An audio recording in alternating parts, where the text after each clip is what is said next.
Ar yra įmanoma sukurti kompiuterinį žaidimą per 48 valandas? Yra tik vienas būdas išsiaiškinti.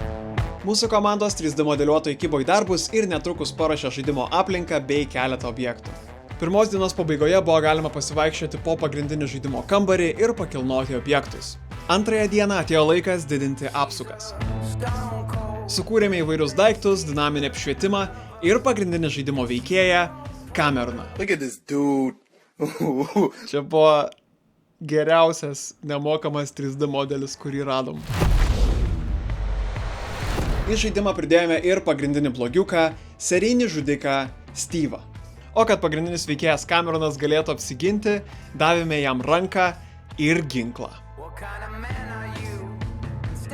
Išsprendę šį įdomesnį bugą, pridėjome dar garsus, jumpscare'us ir nuėjome miegoti maždaug 5 val. Ryto. O visą sekančią dieną praleidome bandydami sutaisyti žaidimą, kad jis bent jau įsijungtų.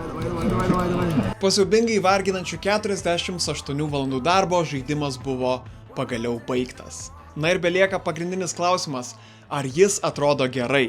Tačiau į šį klausimą palieku atsakyti jums.